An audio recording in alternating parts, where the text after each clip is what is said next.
In the early morning hours of Sunday, August 13th, 1961, the security forces of Communist East Germany began a surprise construction project that shocked the residents of Berlin. Across the city, crews began to demolish buildings, dig trenches, and stringed barbed wire in an effort to stop the flow of East Germans into the West. The wall they built became the most iconic symbol of the Cold War. The seeds of the Berlin Wall were sown in the days after the German surrender in 1945. The victorious four powers, the USSR, the United States, the United Kingdom, and France, agreed to divide and control Berlin among themselves. In their agreement, each ally agreed to allow the other powers free access in their zone of control.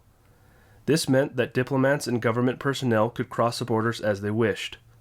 Berlin quickly became a microcosm of the greater divided Germany, and consequently a sore spot for the Soviets, as Berlin was deep in East Germany. The first international crisis surrounding Berlin was the Soviet blockade of road and rail routes into West Berlin in June 1948. The Western Allies, led by the United States, managed a logistical miracle through the Berlin airlift, which kept Berlin fed and fueled for 15 months until the Soviets gave up their blockade in September 1949. West Berlin flourished starting in the middle part of the 1950s. Their prosperity allowed people to visibly see and live the differences between capitalist and socialist economies. For many East Germans, especially among the skilled and educated, life in the West was clearly preferable to the East, and they flowed across the border to freedom. In 1957, the East German government enacted a new passport law that prevented many East Germans from moving to the West.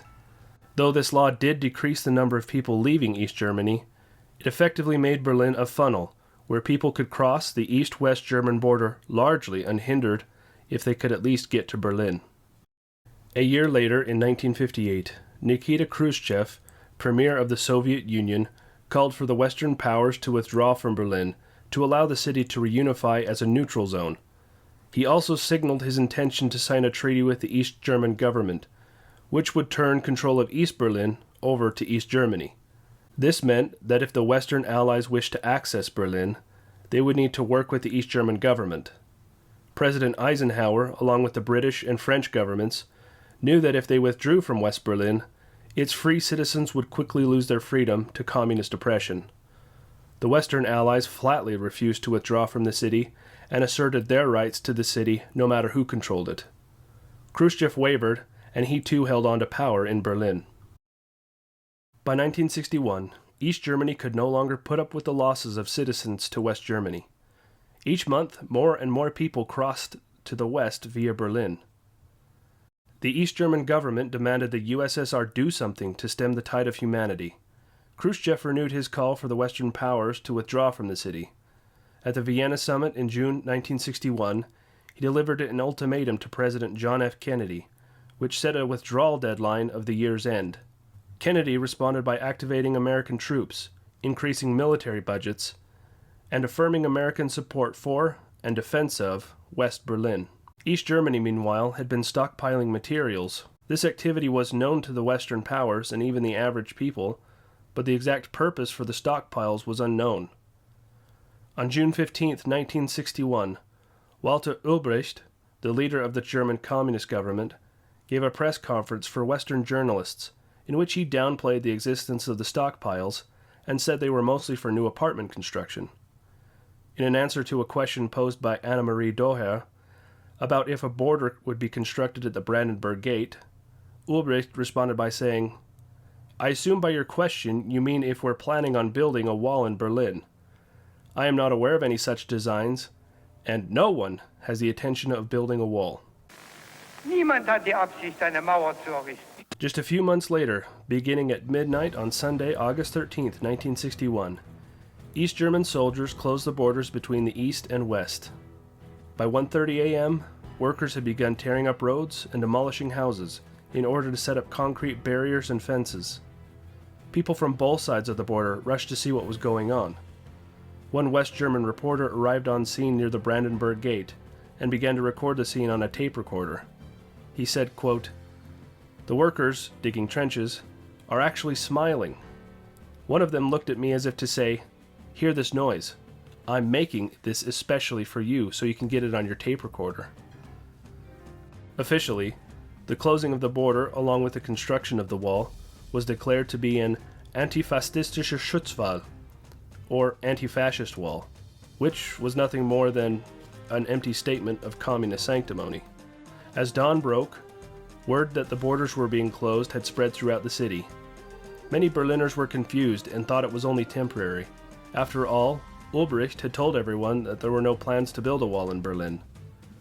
Many other East Berliners quickly made plans to escape while they could, knowing time was rapidly running out. By the evening of August 13th, large crowds of outraged West Berliners had converged on the Brandenburg Gate to protest the closure of the borders. Cries of, "Open the gate!" and "We demand free choice!" alternated for hours. Some protesters lit torches and sang the German national anthem. On the eastern side, armored vehicles armed with water cannons arrived to secure the border. West German police did their best to keep people from rushing the border and sparking violence, which could turn the Cold War into a hot one. For their efforts, the West German police were called the Guards of Ulbricht's concentration camp. That night, and over the next few nights, desperate families risked life and limb in dashes to freedom into the West. Some people used the rubble of demolished buildings as cover for their escapes. Others swam to freedom across the Spree and Landwehr Canal, like a young family of 4 who swam across the canal at night. A British correspondent in Berlin reported that, quote, the husband had supported their 3-year-old child on his shoulders. An 8-year-old, a little girl, swam as best she could between her parents. Still, others cut, leapt, and crawled under barbed wire and climbed up buildings and leapt from windows. Despite demands from Ulbricht that Berlin should be entirely sealed off, Khrushchev ordered that 13 checkpoints should be established in Berlin so that the USSR did not completely break the 1945 agreement and give the Western Allies justification for military action. With the situation tense and the full reaction of Western Allies unclear, Soviet tanks were deployed close to the border early in the morning of the 13th. As an assertion of their right to free access and a test of Soviet response, American tanks made a brief foray into East Berlin later that same day. The British showed some force by sending men and armament to the Brandenburg Gate. All powers, however, largely kept themselves in restraint. In the days following the 13th, and as the permanence of the situation grew with each new brick in the wall, a sense of bitterness settled over East Berliners. Their freedoms had been curtailed, and the Western Allies had done nothing to stop it. Even the West German government seemed to forsake them when West German Chancellor Konrad Adenauer declared that his government would not take any steps not in keeping with the other allies, and that, quote, the government asks all Germans to trust these measures and not engage in any action that would increase the difficulty of the situation. West Berliners themselves questioned their situation and wondered if the Western Allies were in a position to defend their rights should the Communists take further action. West Berliners, for their part, began to help refugees from East Berlin in any which way they could. Young Berliners began forging passports and digging tunnels to aid friends and family trapped in East Berlin. A whole generation began to learn the cloak and dagger tactics of espionage in order to frustrate the East German regime and aid their brothers and sisters across the wall. Of the escapes that happened in the days after the barbed wire went up, one became the most famous and iconic. Konrad Schumann was a 19-year-old East German soldier who was shipped to Berlin along with the rest of his brigade on August 12, 1961. Konrad had grown up in Saxony in Middle Germany, far from the border that split Germany. Before becoming a soldier, Konrad was a shepherd. Konrad, along with other security personnel, had been working day and night to keep the border secure. While in Berlin, he was armed with a Soviet submachine gun and carried the distinctive cone-like army helmet. On the afternoon of August 15, 1961, at about 4 p.m., Konrad was standing post near the Bernauer Ecke Rupinerstraße, just a few meters from where the tangled line of barbed wire divided the city. He stood facing the opposite side of the street, smoking, with the machine gun slung comfortably over his right shoulder. Across the street from Konrad were a few other soldiers walking picket. Konrad took a puff of his cigarette and leaned up against the wall, looking down as if thinking deeply. Then, suddenly, Konrad took off, running toward the barbed wire. Fueled by adrenaline, he took one big leap over the wire. His right arm let slip the machine gun, which fell to the ground as Conrad landed in West Berlin.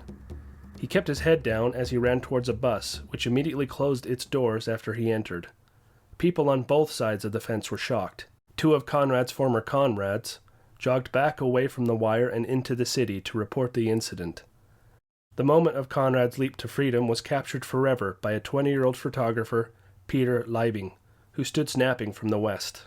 Conrad's escape, as photographed by Leibing, proved a huge embarrassment to the East German government, who issued propaganda stating that Conrad had not fled East Germany, but rather had been deceived and taken against his will. For the people in the West, Conrad was a symbol of the determination of those who wished to live free, and that a wall could not and would not hold them back.